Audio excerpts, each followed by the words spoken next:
Est-ce qu'un livre peut transcender le temps et prédire exactement des événements que le monde aurait pensé impossibles? Connaître l'avenir a été l'une de nos plus grandes obsessions tout au long de l'histoire, n'est-ce pas? Aujourd'hui, on va s'intéresser au caractère miraculeux du Coran dans ce domaine. Il y a des siècles, les prédictions sur l'avenir que le Coran a donné au moment les plus inattendus allaient bouleverser toutes les situations.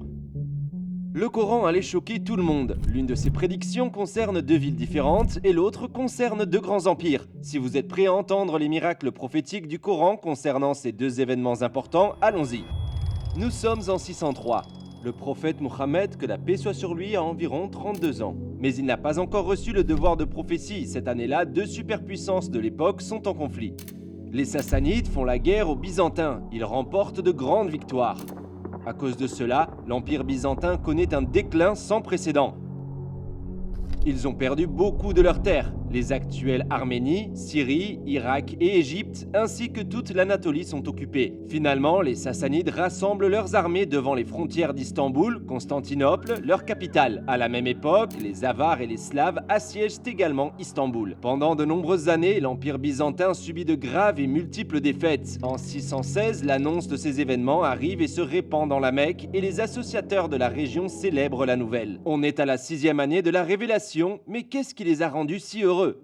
Puisque les Byzantins pratiquaient le christianisme, ce qui est une religion abrahamique, ils étaient plus proches des musulmans en termes de foi. En revanche, les Sassanides étaient zoroastriens, ce qui était une croyance plus proche des associateurs de la Mecque. Donc, parce qu'ils avaient une religion similaire aux Sassanides, ils se sentaient liés à eux et voulaient humilier notre prophète, paix et bénédiction d'Allah soit sur lui. Ils lui disaient, tout comme les Sassanides ont vaincu les gens du livre, on va te vaincre aussi. Autrement dit, ils étaient contents de ce qui se passait. Ils riaient, ils essayaient de se moquer de lui, mais ils n'avaient aucune idée de ce qu'ils allaient entendre. C'est alors que les 5 premiers versets de la sourate Ar-Rum sont révélés. Ils contenaient une prédiction qui transformerait leur rire en choc. Esta'uzubillah, Bismillah, Elif Lam Mim. Les Romains ont été vaincus dans un pays voisin, mais après leur défaite, ils vaincront dans 3 à 9 ans.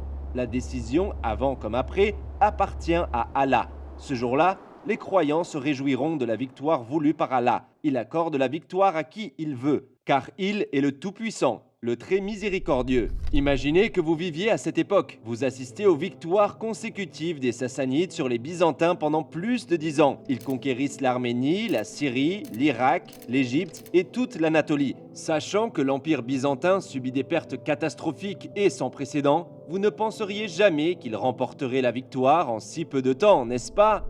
Mais la Aya le dit très clairement, les Sassanides gagnent. Mais dans quelque temps, les Byzantins, aussi connus sous le nom de Romains, seront victorieux. Tout le monde est dans le doute et se demande comment ça pourrait se produire. Et pendant tout ce temps, Héraclius, gouverneur d'Afrique de l'Empire byzantin, s'empare du trône par un coup d'État. Et dès qu'il arrive au pouvoir, il écrit des lettres au roi sassanide où il le supplie d'arrêter la guerre. On a encore ces lettres à l'heure d'aujourd'hui. Cependant, puisque les Sassanides sont en train de gagner, ils n'acceptent pas cette offre. Sachant que cette négociation n'a pas abouti, Héraclius tente de se réfugier en Afrique avec son or, mais il se fait prendre.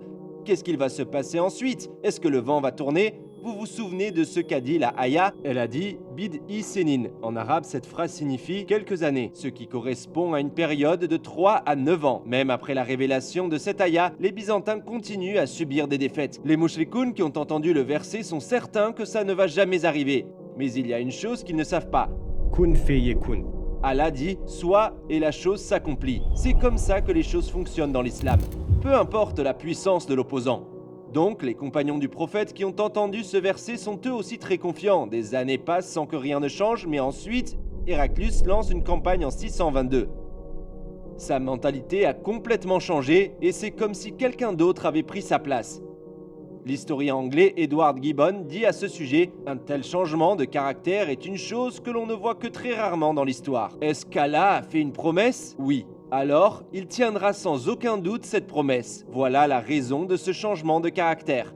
Vous remarquez quelque chose? Même l'empereur ne pensait pas que son empire allait survivre. Et malgré les circonstances, le prophète Mohammed, que la paix soit sur lui, dit une chose et met l'ensemble de son message, toute sa mission en péril. Si ce qu'il dit ne se réalise pas, tout ce qu'il a construit s'écroulera. S'il l'avait voulu, il aurait pu ne jamais parler de cette histoire et éviter de prendre un tel risque. S'il ne recevait pas vraiment la révélation, s'il n'était pas réellement informé par Allah et qu'il lui est ordonné de réciter ces versets, pourquoi est-ce qu'il aurait pris un risque aussi énorme qui pourrait potentiellement mettre fin à tout? Que se passe-t-il ensuite? Après avoir terminé les préparatifs, l'armée byzantine se met en marche et commence à avancer. L'armée byzantine retourne la situation et récupère tous leurs anciens territoires et transforme leur défaite en victoire. Maintenant, revenons à ce qui se passait à cette époque entre les musulmans et les associateurs de la Mecque. Les musulmans avaient migré vers Médine parce qu'ils ne pouvaient pas pratiquer leur religion à la Mecque, où ils sont confrontés à la torture et à l'oppression. Les croyants s'engagent dans la bataille de Badr en 624. Si vous vous souvenez, on avait parlé d'une chose au début qui était dans les versets. Et ce jour-là, les croyants se réjouiront de la victoire voulue par Allah.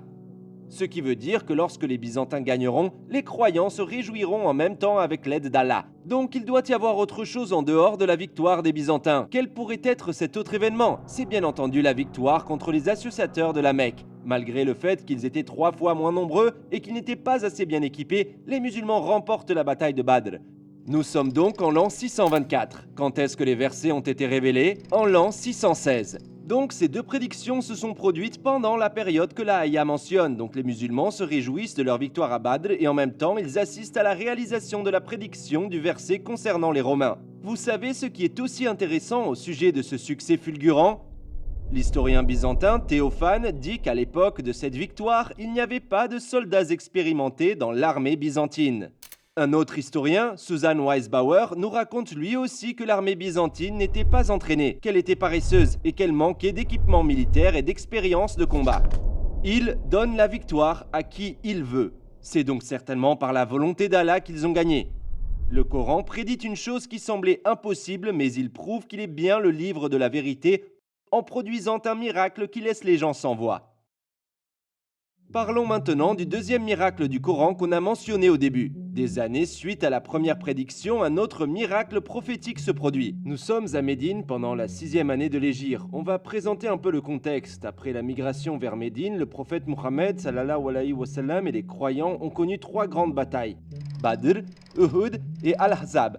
6 ans après l'Hégire, il y a une atmosphère tendue. Le prophète sallallahu alayhi wa sallam fait un rêve qui changera la situation de l'islam. Dans son rêve, il visite la Kaaba avec ses compagnons. Mais pourquoi ce rêve est important?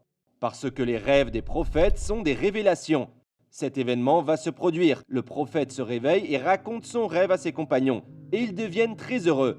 Parce qu'ils n'ont pas pu aller à la Kaaba pendant longtemps. Parce que les associateurs occupaient la Mecque, ce qui fait qu'il est très difficile de s'y rendre en toute sécurité. Mais le prophète a vu le rêve, donc ils doivent y aller. Donc ils commencent à se préparer, mais pour éviter que les Mécois pensent qu'ils viennent les assiéger ou les attaquer, le prophète et les compagnons décident de ne pas prendre d'armes, juste des couteaux pour sacrifier leurs animaux qu'ils emmènent pour la Umrah. Après un voyage long et épuisant, ils arrivent enfin à voir la Mecque et décident de camper à Hudaybiya, une région proche de la Mecque. Lorsque les Mécois entendent parler de l'arrivée des musulmans, ils envoient un ambassadeur pour négocier avec eux et après de longues discussions, les deux parties décident de signer un traité pour éviter le chaos et la guerre. Suhail ibn Amr vient comme représentant de la Mecque. Il n'avait pas encore embrassé l'islam à l'époque, les discussions n'ont pas été sans désaccord. Par exemple, lorsqu'il fallait écrire les noms des parties au traité, le prophète était désigné comme étant Muhammad Rasulullah, ce qui signifie Muhammad le messager d'Allah. Mais Suhail refuse qu'on lui attribue le titre Rasulullah et dit écrit Muhammad, le fils d'Abdullah. Ali rédigeait le traité et le prophète, que la paix soit sur lui dit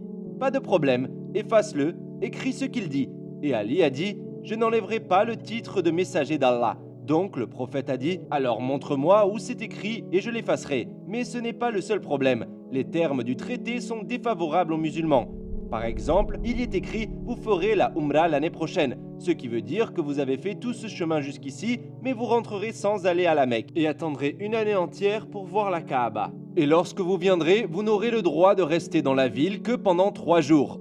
En plus, il y a une autre condition qui dit que si un Mécois devient musulman et s'enfuit à Médine, les musulmans devront le ramener à la Mecque. Mais si un Médinois abandonne l'islam et s'enfuit à la Mecque, les Mékinois ne le renverront pas. Les conditions proposées par les Mécois sont totalement contre les musulmans. Mais le prophète sallallahu alayhi wa sallam accepte ces conditions pour éviter un désastre. Imaginez ce qu'ont pu ressentir les compagnons. Ils étaient très déçus. Mais en se basant que sur le traité, c'est comme si les musulmans avaient perdu sans combattre. Maintenant, ils se posent des questions. Qu'est-ce qui va se passer? Pourquoi est-ce qu'on a accepté ces conditions? Le messager d'Allah l'a vu en rêve. Pourquoi est-ce qu'on ne peut pas accéder à la Kaaba? Est-ce que le rêve va vraiment se réaliser? Alors que tout le monde rentre à Médine troublé et inquiet, Allah révèle toute une sourate d'un coup, sourate Al-Fat, qui dissipe tous les doutes et répond à toutes les questions qu'il se pose. Allah dit ce qui suit: Allah accomplira certainement le rêve de son messager. Vous entrerez en toute sécurité dans Al-Masjid Al-Haram, c'est-à-dire la Kaaba, certains avec le crâne rasé et d'autres avec les cheveux courts sans crainte. Il savait ce que vous ignoriez et vous a accordé avant cela une première victoire. Dans ce verset, il y a deux miracles qui vont se produire. Les musulmans se trouvent dans une situation où ils semblent être complètement vaincus. À cause du traité, même s'ils viennent pour la Umrah, ils doivent surveiller leurs arrières. Les associateurs pourraient essayer de leur faire du mal ou leur tendre un piège, personne ne peut en être sûr. Donc pour que cette prédiction se réalise, il faut que soit la majorité d'entre eux acceptent l'islam, soit que les musulmans conquissent la Mecque. Seulement 2 ans plus tard, ces deux choses se produisent. Et ils ont donc conquis la Mecque sans guerre, ils s'emparent de la ville dans laquelle ils ne pouvaient même pas entrer. Autrement dit, comme le dit la Aya, le rêve du prophète se réalise et les musulmans accomplissent leur Umrah sans aucune peur. Et qu'en est-il de la deuxième prédiction de cette Aya? Rappelez-vous de ce que dit la Aya à la fin. Il savait ce que vous ignoriez et vous a accordé avant cela une première victoire. Donc on parle d'une victoire qui s'est produite avant le retour d'Hudaybiyah, avant la conquête de la Mecque. Quelle est cette victoire? C'est le traité de Hudaybiyah lui-même.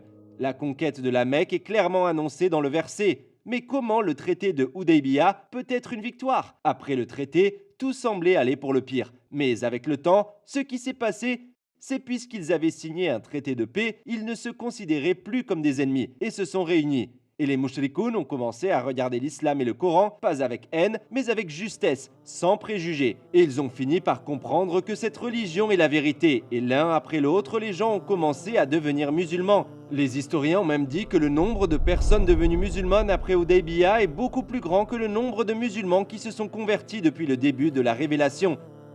C'est-à-dire que pendant la période de 2 ans entre Hudaybiyah et la conquête de la Mecque, plus de personnes sont devenues musulmanes que depuis près de 20 ans.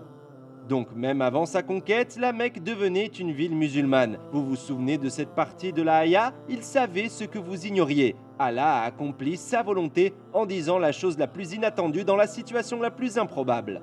Ce qui a laissé les gens de l'époque et aujourd'hui le monde entier dans l'admiration et la stupéfaction. À travers ses prédictions sensationnelles, le Coran montre qu'il est un livre qui transcende le temps et que son auteur est le propriétaire du temps, propriétaire des causes, de l'univers et de tout ce qu'il contient.